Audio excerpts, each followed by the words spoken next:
Artists use their emotions to create their art, and stand-up comedy is no different. So if I was a brush and this set you're about to watch was a painting, let's just say I make Bob Ross look like Bob Ross. Cut to the set. And I'm not originally from here. I'm from Jersey. And it was funny, all my friends were making fun of me when I was moving down here. They said the only thing that comes from Texas is steers and Republicans. Yeah, you got it. Nailed it. They also all thought that I'd be riding a horse to school for some reason. I told them that the only thing we're riding down here is each other's asses on I-10. Unless you're in Montrose, then you're just riding each other's asses. Steers and queers, my friends were right. My ex was Republican, actually, and that wasn't even her biggest red flag. She was Latina, which meant she was pro-life, except for mine, if I got her mad. And her family was always telling me, you need to get a gun for self-defense. I'm like, yo, she's not that bad. And they're like, no, you need to get a gun for self-defense just in case someone tries to like break into your house or something. I'm like, breaking into my house? It's such a small chance that happens. Like, what are the chances that really happens, right? And they're like, look, it might be a small chance, but you should still get one to protect you and the people around you. Finally, I had enough. I was like, look, it's my house, my choice, and I ain't getting no damn jab. I mean, gun. I don't know what they're putting those things. I don't trust them. But look, politics really isn't a big deal for me. It really isn't. We just broke up because we wanted different things. Y'all know what that's like, right? She wanted, a life and a family and a future together. Y'all know what that's like, right? And I just wanted a new girlfriend, so couldn't see eye to eye on that. Just wasn't working out.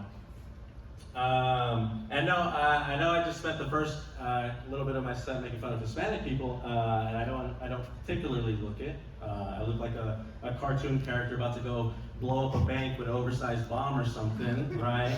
I look like Waluigi just got back from Miami. But no, I'm Dominican. Anyone know where or what that is? No? I hope so. It's half the fucking Astros. They're really hard names. It's all of them, yeah. No, I'm Dominican, which just means I'm really good at baseball and I like to cheat. Just kidding. I don't play any baseball.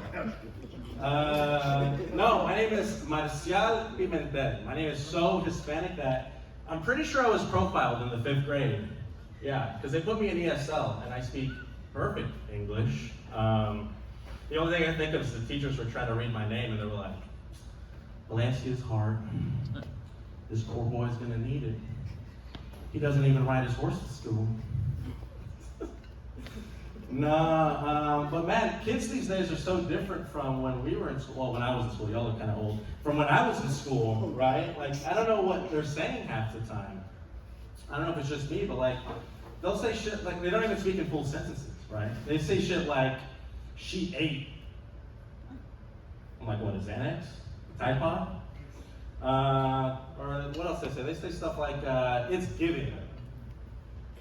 It's not giving at all. It's the opposite of giving. I have no idea what you're talking about. And you know the one that pisses me off the most? Period.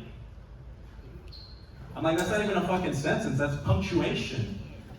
It gets me so fucking mad that I had to stop fucking high schoolers. I had to. Well, then the restraining order, it just wasn't working out. And TikTok. Y'all fuck with TikTok? A little bit? Kinda? Yeah? I was thinking of some TikToks for, like, accessible TikToks. I don't feel like TikTok's accessible enough. You want to hear my ideas for some accessible TikToks? Yeah? Okay, so this is my TikTok idea for blind people. All right, first, close your eyes. Okay, that's as far as I got on that. That's as far as I got on that one. I had a TikTok idea for deaf people. Okay. Yeah, that's as far as I got on that one too. And I had a TikTok idea for mute people, but nothing would come out. All right, y'all. I'm Marcial. Thank y'all so much.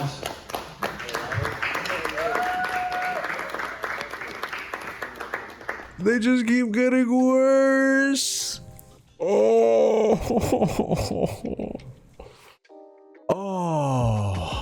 Like, it's one thing to live through the bomb. It's another to watch.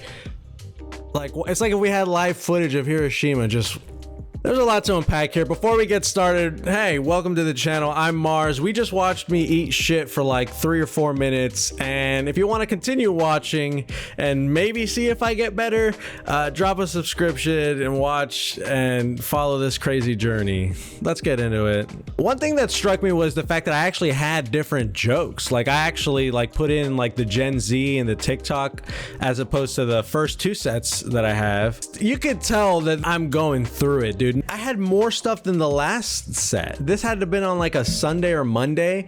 Bro, no one needs it. And then my shorts. It's like an unwritten rule. I think it's kind of fucking stupid. It's an unwritten rule. You don't wear shorts on stage. If you're doing stand-up, it is long pants. And I picked the shortest shorts. But just so much, just rings and blings and dings. It's just like, oh my God, the Instagram jeweler was going crazy that night. Like, dude, if my shorts were any shorter, I'd be at risk flashing the audience every time I sat down. My shorts are higher than my girlfriend's patience with my fucking bullshit. I love you so much, please don't leave. Some big things that stand out, like obvious mistakes, looking down when I'm delivering punchlines, playing with the cord, being distracted, sitting down for no reason at all. You could tell, as opposed to the second set in the series, this is the third one, this is like the day right after, you could tell that with a crowd there, we get a little bit more reaction on certain things, but still, like the COVID gun joke, just still too long. Nah, but man, kids these days are so different from when we were in school. Well, when I was in school, y'all look kind of old.